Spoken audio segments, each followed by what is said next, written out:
एक बार की बात है, कबीरदास जी के कुटिया के पास एक वेश्या ने अपना कोठा बना लिया। एक तो कबीरदास जी जो दिन भर भगवान का कीर्तन करते और दूसरी ओर वो वेश्या जिसके घर में नाच गाना होता रहता। एक दिन कबीर जी उस वेश्या के यहाँ गए और कहा कि देख बहन, तुम्हारे यहाँ बहुत खराब लोग आते हैं, तो आप और कहीं जाकर रह सकते हो क्या? संत की बात सुनकर वेश्या भड़क गई और कहा कि अरे फकीर, तू मुझे यहाँ से भगाना चाहता है?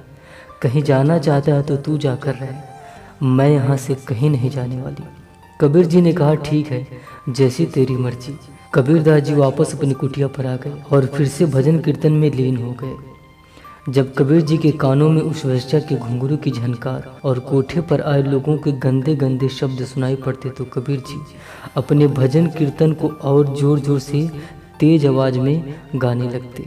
तो बंधुओं, ऐसा प्रभाव भजन का हुआ जो वेश्या के कोठे पर आते थे वो अब कबीर जी के पास आकर सत्संग सुनने लगते। वेश्या ने देखा कि ये फकीर तो जादूगर है, इसने मेरा सारा धंधा चौपट कर दिया। जो लोग मेरे पास आते थे अब तो वो सारे फकीर के साथ भजनों में महफिल जमाए बैठे हैं। वेश्या ने क्रोधित होकर अपने यारों से कहा, तुम इस फकीर जादूगर की कुटिया जला दो ताकि ये यहाँ से चला जाए। वेश्या के आदेश पर उनके यारों ने संत कबीर जी की कुटिया में आग लगा दी। कुटिया को जलते देख संत कबीरदास बोले, वाह मेरे मालिक, अब तो तू ही यही चाहता है कि मैं यहाँ से चला जाऊँ। प्रभु, जब आपका ही ये आदेश है तो मुझे यहाँ से जाना ही पड़ेगा। संत कबीर वह जगह छोड़कर जाने ही वाले थे कि भगवान से अपने भक्त का अपमान देखा नहीं गया और ऐसी तूफानी हवा चली, उस कबीर जी की कुटिया की आग तो बुझ गई, लेकिन उस वेश्या के कोठे में आग लग गई। वेश्या के देखते ही देखते उनका कोठा जलने लगा। वो चीखती चिल्लाती हुई कबीर जी के पास आकर कहने लगी, अरे कबीर जादूगर, देख देख मेरा सुंदर कोठा जल रहा है, मेरे सुंदर पर्दे जल रहे हैं, वे लहराते हुए झुमरू टूट रहे हैं, और जादूगर तू कुछ करता क्यों नहीं? कबीर जी को जब अपनी झोपड़ी की फिक्र नहीं थी तो किसी के कोठे से उनको क्या लेना देना। कबीर जी खड़े खड़े हंसने लगे।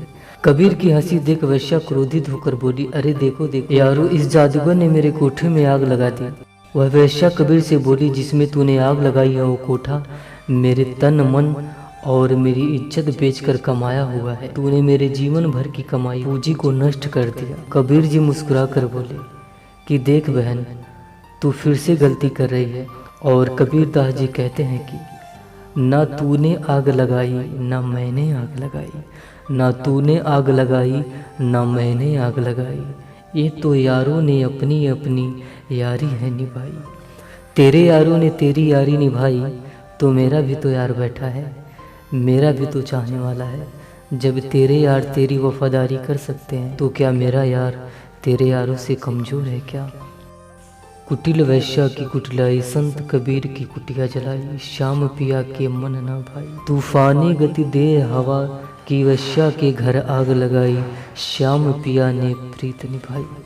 वैश्या समझ गई कि मेरे यार खाक बराबर, कबीर के यार सिरताज बराबर। उस वैश्या को बड़ी ग्लानि हुई कि मैं मंद बुद्धि एक हरि भक्त का अपमान कर बैठी, भगवान मुझे क्षमा नहीं करेंगे। तब से वैश्या ने सब गलत काम छोड़ दिए और भगवान के भजन में लग गई। भगवान अपने भक्तों के मान की रक्षा के लिए लीला करते हैं और अपने भक्त का मान कभी भी टूटने नहीं देते। तो आज का वीडियो आपको कैसा लगा आप कमेंट बॉक्स में कमेंट करके अपनी राय जरूर दीजिएगा। तो आज के लिए बस इतना, मिलते अगले नए वीडियो के साथ। धन्यवाद। जय श्री